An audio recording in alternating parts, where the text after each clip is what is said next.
I mean, you and Ian talk all the time about the difference between value and money. We realized that we could make more money in the short term by getting out and laboring and doing the work ourselves, but to add value to the business and to increase profitability next year and the year after that, we had no choice but to spend our time hiring, training, managing, marketing, getting customers. So that's when we really shifted and turned into entrepreneurs, in my opinion. Hey, podcast listener, even if you are alone in your entrepreneurial journey, know that today, right now in your earbuds, you are joined by thousands of entrepreneurs from all around the globe seeking to grow better, more profitable, location-independent businesses. If you'd like to learn more about what we do and download our entire back catalog, check out tropicalmba.com.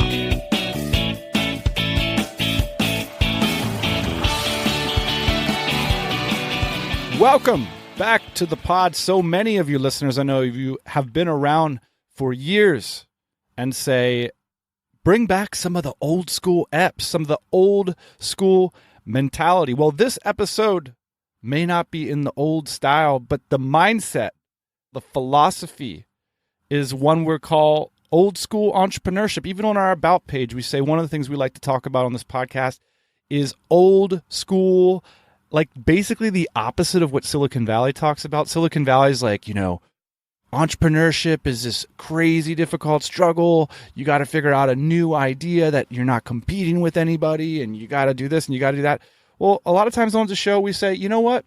If you're listening to a podcast like this, you know more about the benefits of technology, both for automation and marketing, than 90% of small businesses in the world. So why do most of us then choose to go compete with each other? We choose industries where it's the 10% of the tech heads all competing against each other. Today's guest thinks that there's enormous reward to taking your knowledge and competing in less sexy industries that are established and proven moneymakers. So let's dive into it. I think you're going to enjoy this one. I certainly did. Today's guest's name is Nick Huber, and his company is called Storage Squad. Storage Squad essentially started as a storage company for college kids when they left campus. Nick started the company with his business partner, Dan, when they were in college in 2011. And as we're doing this interview, Storage Squad is doing over $3 million in sales. Crazy. Started from scratch. Recently, Dan and Nick have begun diversifying into self-storage with their own buildings. So there's lots of lessons and takeaways in this week's show, especially about the advantages. It's sort of something you might not think about in advance, but the advantages of running a location-dependent business remotely, because it actually forces your hand to work on your business rather than in it. So I hope you enjoy this as much as I did. Let's get the conversation rolling. And of course, stick around to the end of the show, where we'll do a little bit of rock news and reviews.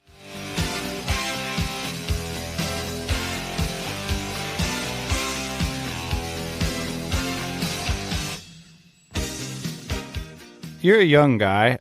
I wouldn't expect a guy like you to be in the self-storage industry. I'd expect you to be, running a SaaS business or something. Well, yeah. So technology is definitely something that we have embraced fully, but we've seen that it can be applied to the physical world of entrepreneurship as well. So our initial student storage business, that was kind of something where, we learned WordPress. We put in place a lot of tools, but self-storage, we looked at that business as a mom and pop business that was ran like it was 1985.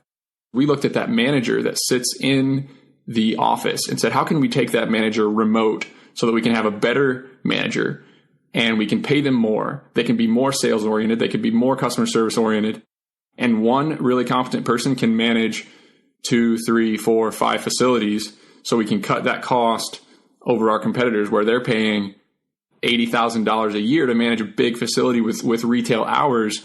We can have one $60,000 a year employee manage 3 or 4 facilities really, really, really well. So we are just jumping right on ahead. Could you describe to the audience where you are in the world right now? I'm located in Athens, Georgia, mainly because of Atlanta Airport. Largest airport in the world's here. I have business in Boston. I have business in Philadelphia. I have business in Washington, D.C., several Big Ten schools. And I got my start in Ithaca, New York, which is where our property is and another big branch of our student storage business. So I lived in Boston for 5 years. That's where my partner, Dan, and I built the business. Then I had my first child when I was 28 years old in 2017. In July, we gave birth to my first son, and my wife and I lived in this really crappy apartment in Boston that we were paying $2,000 a month for. It was above an appliance store. So we're like, let's buy a house. Let's find a house and buy it. So I started talking to some realtors. My wife and I went around and looked at some housing, and the entrepreneur side of me was running the spreadsheets and can I cash flow one of these houses? How much is it going to cost me a month? What's this overhead going to be? Because I'm going to be traveling a lot anyway. And I very shortly thereafter realized that $750,000 in Boston can't get you very much. And $750,000 is going to turn my $60,000 a year budget into a $90,000 a year budget that I need to live. I just didn't want to spend that on housing. So I'm like, I'm going to leave Boston. We're going to take the company remote. So I made a list of things that I love to do. The 20% of stuff that I do that brings me 80% of my joy. My wife did the same thing. And it involved a lot of outdoor activities like cycling, hiking, camping.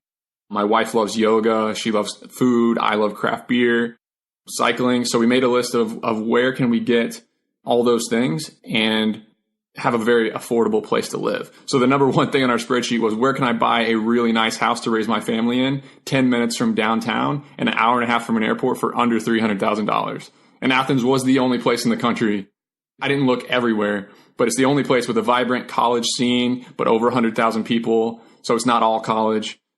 All those boxes got checked. I moved here in July of 2018, so a little over a year ago. It has surprised us. The Southern hospitality has been awesome.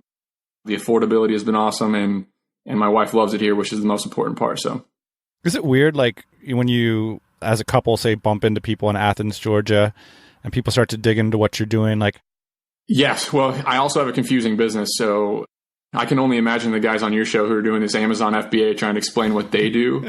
I say, I started a pickup and delivery storage company with a partner when I was in college, and they say, wow, oh my gosh, that's the most amazing idea ever. Little do they understand that we were one of about 20 companies doing the exact same thing. And then they're just like, what's entrepreneurship like? And they have tons of questions. And I've always wanted to be an entrepreneur. I've always, you know how it goes, but I try to relate. I try not to talk too much about it. I try to find common ground with whoever I'm talking to. So there's a few people that I do connect with, and that is that entrepreneurship bond, that the people who are involved in entrepreneurship or respect entrepreneurship, them and I kind of connect, and we connect beyond the normal day-to-day talking, which is kind of nice. Let's go all the way back. I mean, when you were in university, did you identify as someone who was one day going to be a business owner? No, definitely not. I was doing just the same thing everybody else was doing and trying to figure out where I fit into the world. I mean, I look back at how my mind and my emotions and everything, how mature I was as a 21-year-old. And it's kind of crazy to think that we all have to make such big decisions about the trajectory of our life, because I had no idea. I was just trying to figure out how I could get the best job that I could get. I was going to explore entrepreneurship, but it definitely wasn't set. I was exploring options, looking for opportunities, but no, entrepreneurship wasn't something where I said, I'm going to be an entrepreneur 100% no matter what. Do you remember the first dollar you made with the business in college? Yeah, so I had listed my apartment on Craigslist for the summer because they do 12-month leases in college. I went to Cornell in Ithaca, New York. They do 12-month leases, and I was only there for 9 months. I was going to go home and mow grass all summer. So I needed to lease it in the summertime, put it on Craigslist, but so did everybody else who had apartments, right?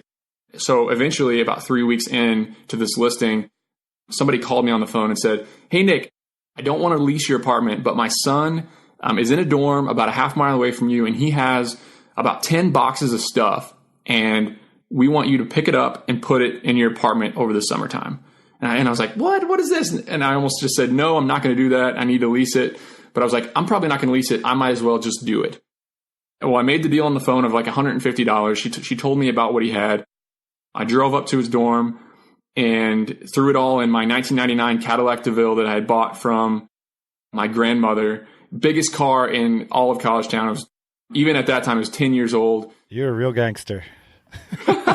Filled it up with boxes. It ended up being about double what she said he had. It was about an hour and a half up these spiral staircases, really sweating, getting it in my room. I made the $150 and I'm like, okay, what am I going to do now? because I can't lease my apartment to anybody now because this kid's stuff has taken up half of it. So I was like, I might as well just figure out how much stuff I can store and do the same thing for as many of my friends as possible and see if I can build a little bit of side income out of this. There was no, I'm going to make this a big business. There was no website. It was literally running around my college campus. I had friends in some of the fraternities and sororities. I would show up at their meetings and I would give my little pitch about storage and I'm going to save you so much money over the company that is in town right now. And before I knew it, my entire dorm was full. I filled up the room next to me. My other buddy was leaving. He was too lazy to want to lease it out. People kept calling.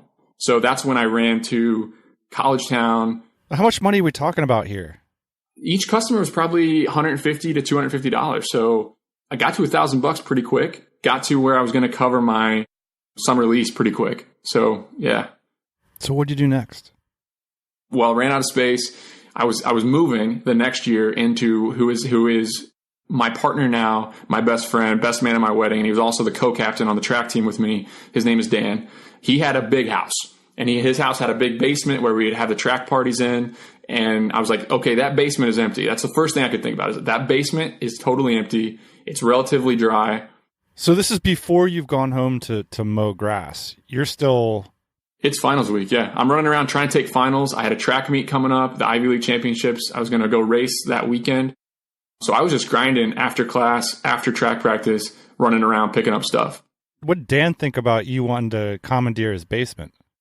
He got really fired up. Dan was an entrepreneur himself, and my lawn mowing business is his candy selling business in junior high. And you talk about candy, you think, okay, maybe Dan gets a little bag of candy. No, he had 6 employees. They all had ledgers. He was selling candy like crazy, and he'd come home with $300-$400 at the end of the week. Eventually almost got kicked out of school, had to stop that business.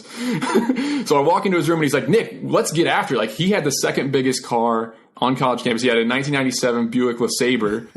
So we were match made in heaven. He's like, we can fill up my room because I'm going to Washington, D.C. for an internship. We can fill up the entire basement. So we did that. We ran around and in 2 nights, we filled up his room and we filled up the entire basement with about, I'd say 25 people's things. Wow.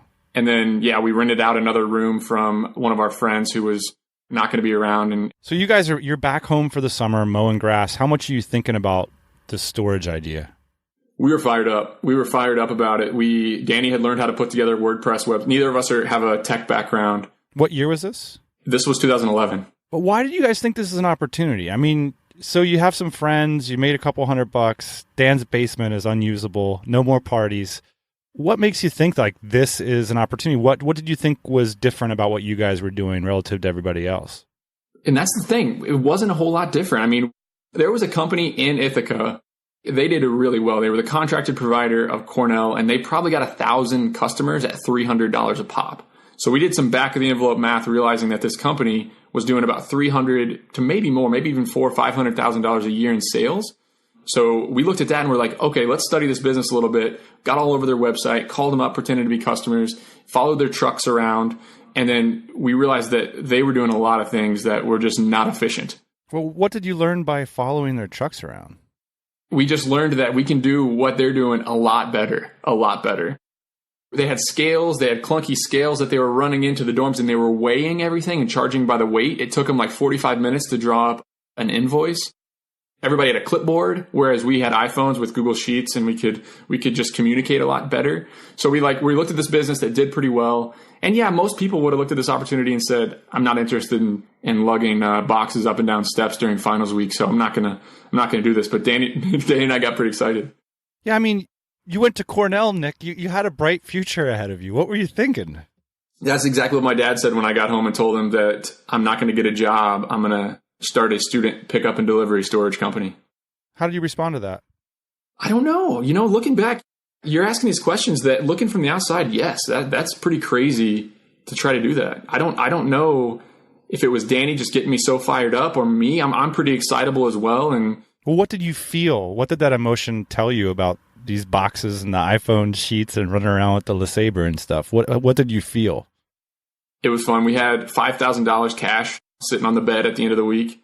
You know, that's not much. Most people would have probably said, yeah, I'm going to go get my job. Our friends were getting jobs for, you know, my dad would say, Nick, you were just telling me last week about how your friend Chris got a job in New York City for $80,000 a year, and he's on an investment banking path. You were just telling me that. Like, did you really go to Cornell? Did we really send you to an Ivy League school so that you could start a pickup and delivery storage company? And then when I showed him pictures of the $1,500 cargo van that we bought on Craigslist, he's like, you're crazy. You've lost it. So what happens when you get back to school for your senior year? Yeah, Danny and I, we got serious. We realized that, okay, we could very easily waste 2 or 3 years of our life doing this. And the opportunity cost of that is huge. We have these Ivy League degrees. We're well networked right now. We can go get some jobs. So we have to get out of our comfort zone. We have to get out there and get after it. So he had a cousin that went to University of Illinois.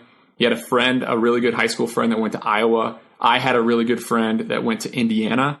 So we said, all right, the wise thing to do, the responsible thing to do would be to just stay at Cornell, get as many customers as we possibly can, test this model. But instead, we're like, we have to get out of our comfort zone. We have no choice. There's 2 of us to feed, especially. There's 2 Ivy League grads that need to make a living off this business, need to make it worth it. So we bought 3 more cargo vans, about $3,000 each, drove them to these cities, convinced our friends and cousins to open up branches of our business in these towns. And mind you, we didn't go there. We did not even set foot in Illinois or Iowa or Indiana, but we were going to launch a branch of our company there. We marketed like crazy. And then when the customers would come pouring in, we would just figure out how to service those customers and figure out how to organize the warehouses and deal with the incredible logistical nightmare that is not only storing the stuff in these warehouses, but delivering all these items back to the customers when they want them and having all of their stuff at the right spot on the truck where you can get it and you can give it back to these customers. So we learned a heck of a lot about how to keep track of everything, how to manage these people, because we had no choice. We couldn't just get on a plane during finals week and fly to Illinois. We had to make it happen remotely. And how did you incentivize your friends? How did you Tom Sawyer these poor souls into helping you with the venture? What was the deal? Why wouldn't they just do it themselves? Yeah, I don't know how we pulled that off. We tried profit sharing. We tried, motivating them based on how many customers they got, a flat fee per customers, but it almost always didn't work. Like the way that we ended up having to do it almost every time was pay them $15, $18, $20 an hour, give them some status so that they could hire some of their friends and have a leadership role. And then we could be references for them. Like literally we were references for them that same year as they were trying to go get jobs. We had to sell it. We had to literally compel them to want to do this. And in those remote markets, was it harder to pick up customers given ostensibly there's a lot of companies there doing similar things as well? Sidewalk chalk was the key to my business.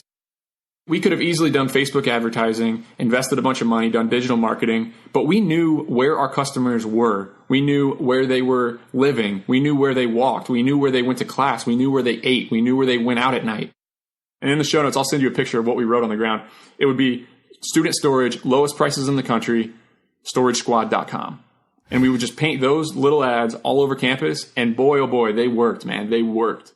When did you guys know it was something? We realized that we had to set some goals. And if we didn't hit the goals, we had to leave the business no matter how emotionally attached we were. So the first year it was we need to get 250 customers. And we figured, okay, if we're going to do $200 per customer, that's, a little over 40 grand or so in revenue. That can give us the money we need to build the business and grow from there. And we ended up getting 253 customers. So we barely hit our goal. And we're like, okay, Dan, I'm not getting a job. Are you getting a job? And he's like, no, I'm not really getting a job. And we laugh about it now. It's, how when you have a girlfriend that you don't really trust and you're checking her Facebook and her text messages. Danny and I were checking each other's computers for resumes and emails from companies because we're like, we promised each other we're not going to get jobs. Here's the bottom line. If you rank higher in Google search engine results, your company is going to make more money. Why not get experts involved who've got proven strategies? Check out smashdigital.com. That's right. Longtime listeners of the show will be familiar with leading SEO specialist Travis Jamison's suite of companies, previously called Supremacy SEO and Sassicorn. Well, now they've rebranded as smashdigital.com. Same incredible SEO insights and results. Yes, Ian and myself have used these services. And what smashdigital.com offers is simple, fully managed SEO services, link building, and SEO audits. In fact, they're giving away free audits to TMBA listeners. Check out smashdigital.com/TMBA. You'll get a free audit from a real human being. These mini audits are done by the management team over at Smash Digital, and they're personalized for your company. No automated software, just great advice from the SEO professionals at smashdigital.com. This is an SEO firm that isn't obsessed with regurgitating Google's best practices. These guys practice what they preach. So get a fresh view on the potential that your business has to reach new sustainable sources of customers from organic SEO traffic by reaching out to the team over at smashdigital.com. And why not take them up on that free SEO audit? smashdigital.com/TMBA. Check it out. So you graduated with $40,000 in revenue and 253 customers, essentially. What was the plan? The plan was to just continue to get after it. I mean, the thing about this business is that we only get paid once a year. So we would do all this work. We'd work in the off season. We'd work during the busy season like crazy. We were working crazy hours during the busy season.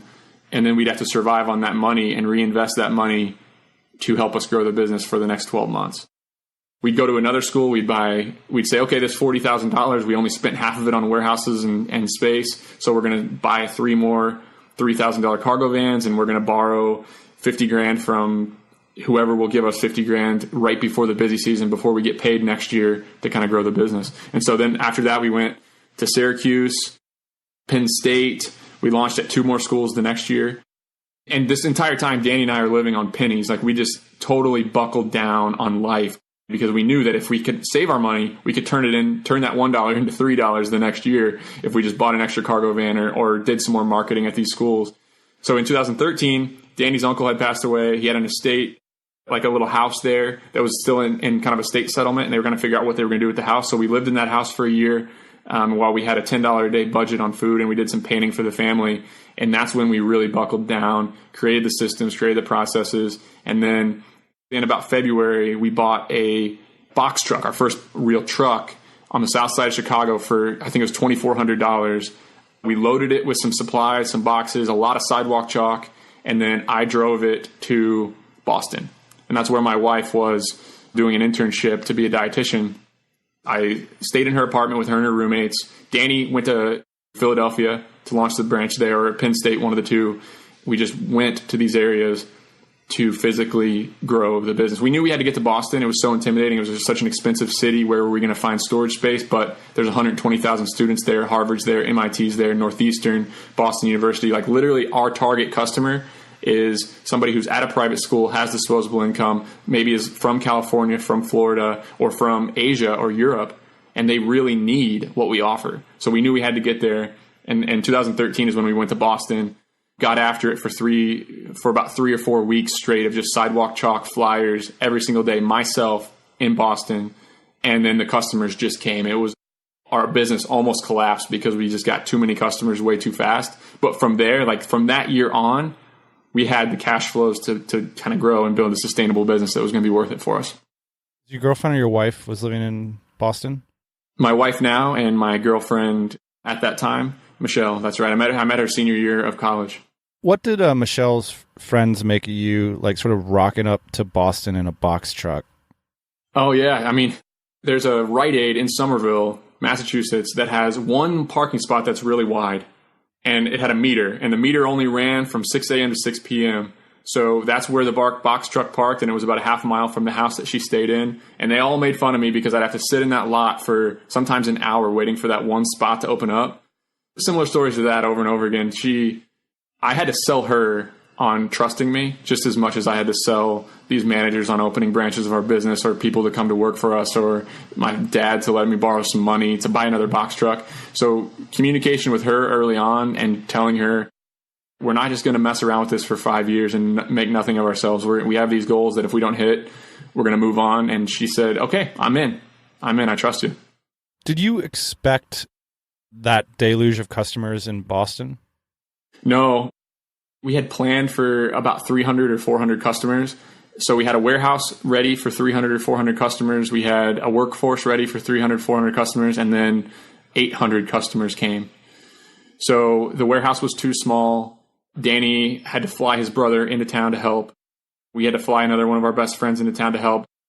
Like when we think about the scrappy glory days of building this business, it's that week and a half in Boston when we didn't have enough employees. So I was I was running a crew by myself, driving a truck by myself when usually we have 3 guys on a truck. Danny was running one by himself.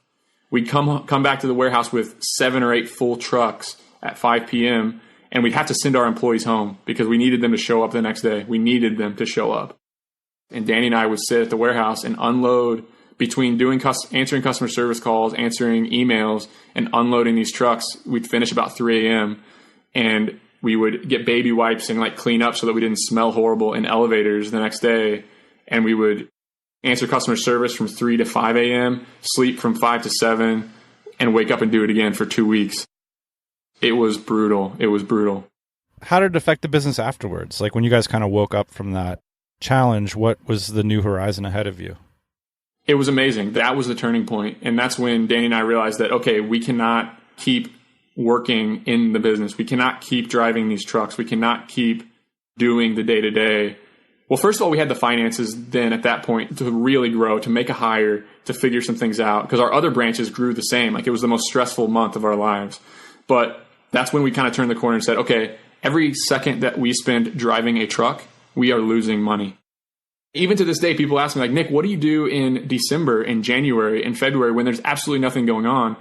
And that year is when Danny and I realized that that's when we make our money. That's when we add the most value to our business. I mean, you and Ian talk all the time about the difference between value and money.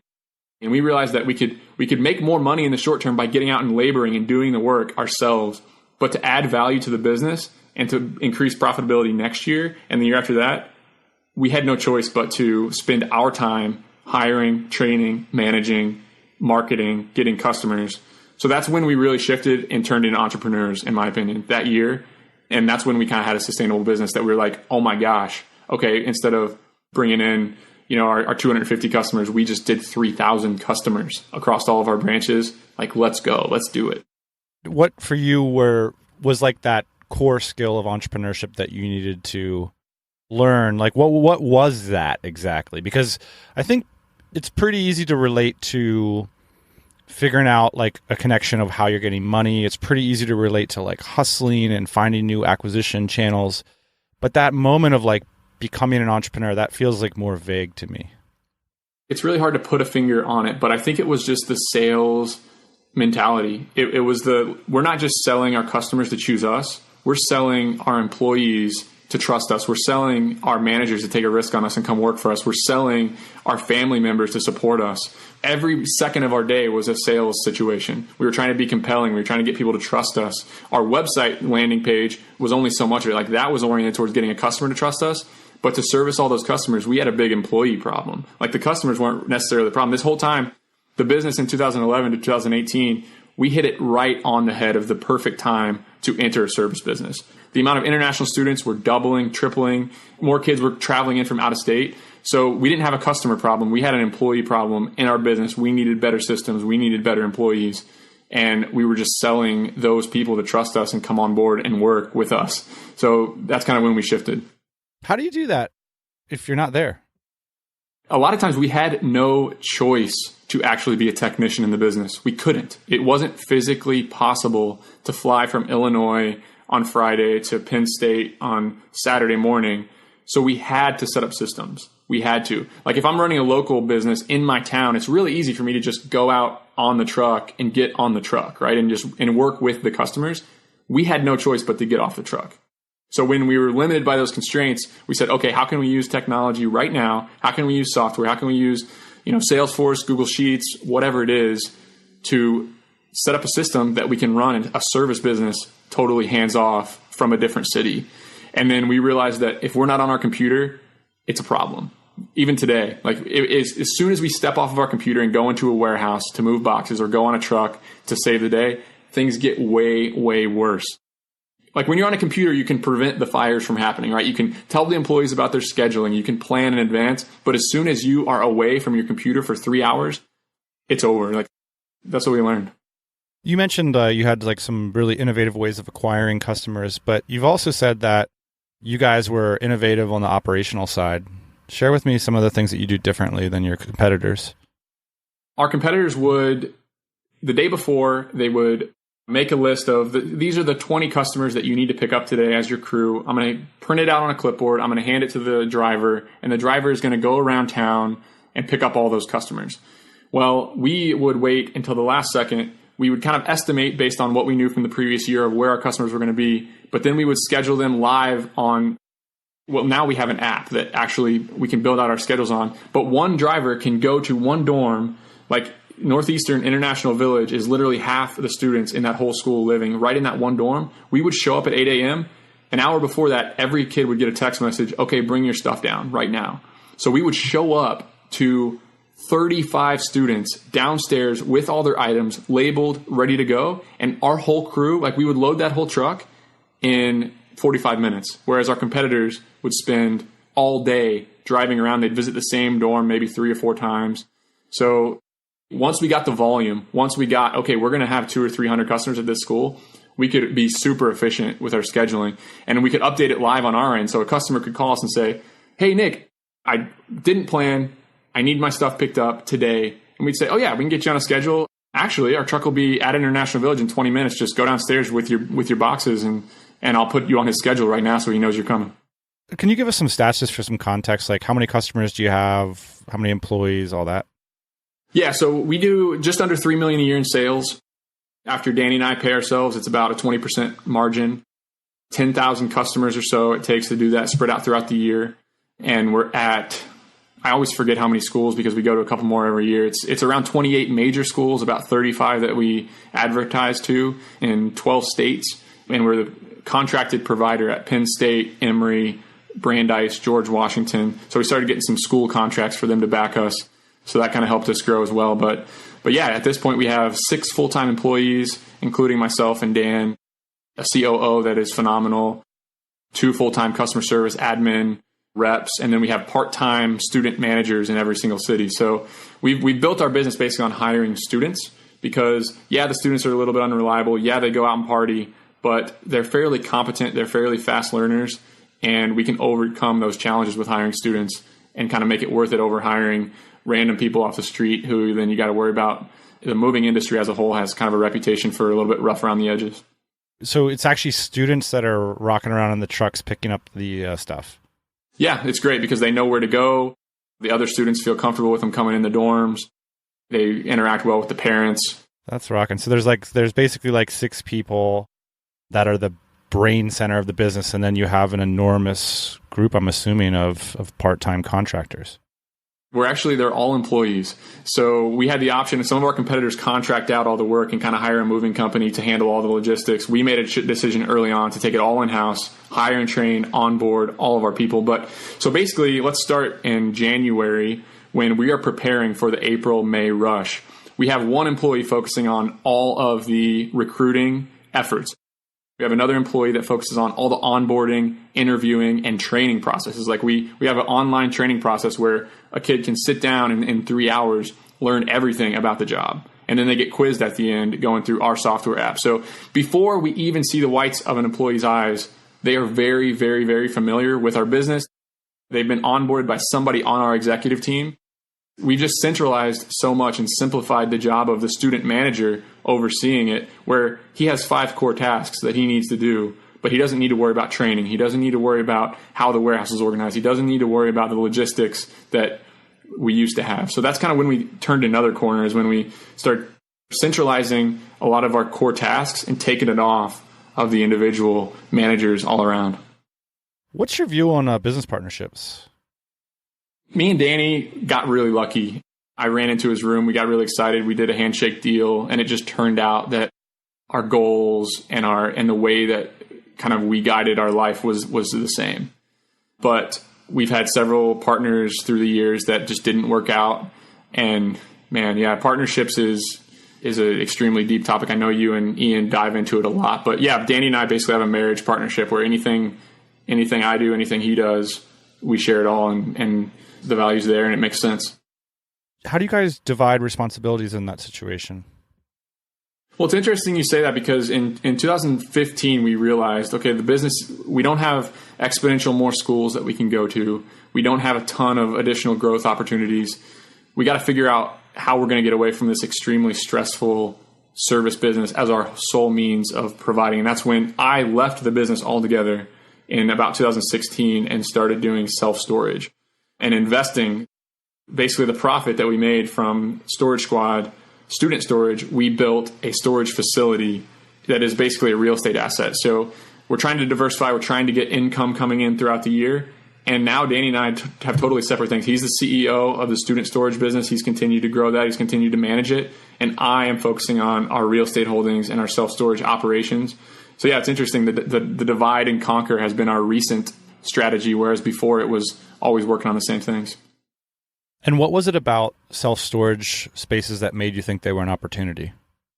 We started just studying it. Like, we spent 2 years studying self-storage before we ever made the leap of, okay, we're going to study how much people can charge for this size unit in this town. And we made a big grid of everywhere in the east of the Mississippi River and in every one of our towns where, okay, rents are high here. And then how much does it cost to build or buy property? And then how much supply is out on the market? So it's basically a big old math problem, which is what I like. So we would run these cash flow projections where we could just work on estimating, okay, if we get this many customers a month, we can bring in this much revenue, and it's stable. And with our competitive advantage of applying a little bit of technology, applying a little bit of remote management to that business, we're like, wow, these other competitors maybe are only getting an 8% return on their initial investment. But if we cut out a lot of these costs and if we operate it more efficiently, we can turn that 8% to an 8.5%, 9% return, and we can have our own competitive advantage in the space. Self-storage is definitely something that it's a little bit more stable, a lot less stressful. You can manage the same amount of revenue with 1/100th of the stress, moving parts, risk, things like that. You have a really interesting business philosophy that resonated with me. You basically, I'll let you sum it up, but I'll get you started, and I want to hear it from you. But is this idea of like, you're kind of a little bit pissed off about what Shark Tank's doing to America. What do you mean by that? My take on entrepreneurship is you don't have to have a new world-changing idea. You can look around you in your day-to-day life, and you can do exactly what other people are doing, and you can carve out a piece of the pie.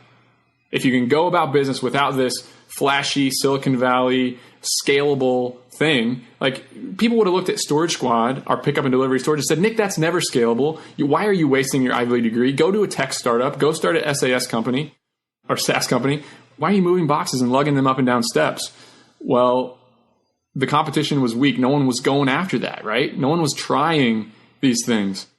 I'm on this mission now to get our bright entrepreneurs, especially our tech guys who are really, really good at systems and systemizing, to take a look at these service businesses, these local businesses that are operated like it's 1985.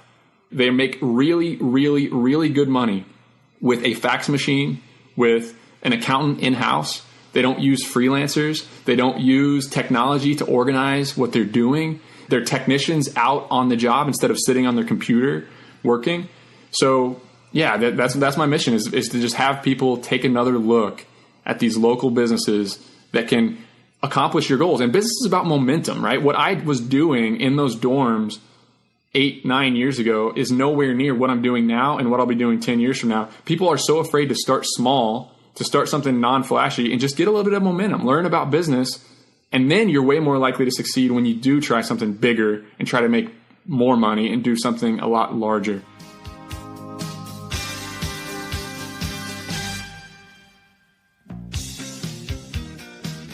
Today's episode show notes, links, everything mentioned in today's conversation is going to be posted over at tropicalmba.com/storage squad. And me and Nick, man, we have a lot of business ideas in common. We've been emailing each other back and forth. He's got a critique of Naval. He's got a bunch of businesses that he loves, that he hates. We're going to get back on the pod and do some more episodes in the future. Let us know what you think about this one over at tropicalmba.com/storage squad. Looking forward to some follow-up episodes. The boss man ain't here, but that don't mean that we can't do rock, news, and reviews.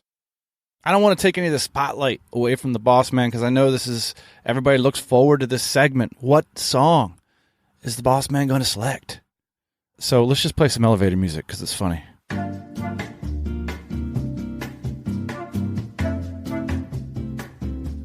Tommy Griffith, the founder of ClickMinded SEO Courses Online, writes on Twitter of our recent conversation with Ryan from ryrob.com. It's like King Kong versus Godzilla. Well done. Of that conversation, lots of really positive emails and Twitter and all kinds of stuff coming through on the Ryrob interview. So if you haven't listened yet to that episode, how to make $50,000 a month from one blog post, go back and click on that in the TMBA stream. Some news. We just got off of a team retreat here in Barcelona, and I'm so energized. We sat in a conference room for 2 straight days with the team. We had whiteboards. We had lunch together. You know, if you're thinking about pulling your team together, I just highly recommend it. I do think, you sit in an office with people for 3 or 4 weeks and that energy dissipates and eventually the headphones go on and there are diminishing returns to offices. But this year we'll be getting together with our team 3 times. And yeah, there's some expense to it, but it's something that we want to make consistent so our remote team can plan their years around it so that they can travel effectively to these team retreats. And if you're thinking about it, I would definitely encourage you to do so. I'm packing up my bags, flying back to the United States, getting ready to go on yet another road trip. For those of you who don't know yet, I am a minivan enthusiast. I like to put all my stuff in the back of the van, my golf clubs, my bicycles, and explore the great country of America. Ian and I have been talking about cars. We've been talking about entrepreneur mobiles privately. And a lot of people have been asking us, what are the best cars to buy?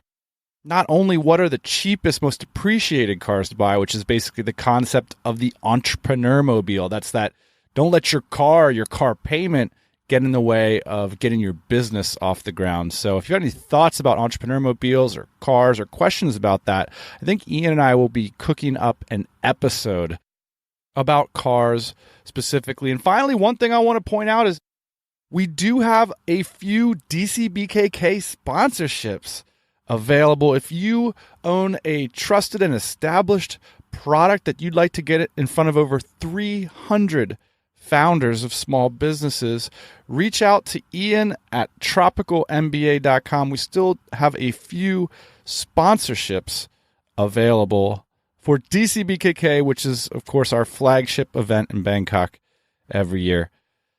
That is it for this week's pod. We hope you enjoyed it. We'll be back, as always, next Thursday morning, 8 a.m. Eastern Standard Time. Hey, thanks for listening to the Tropical MBA podcast. You can go to tropicalmba.com, get access to hundreds of back episodes and all kinds of other goodies. Load up your iPod. That is the cheapest way to fly business class on your next international flight. We will see you next Thursday morning, 8 a.m. Eastern Standard Time.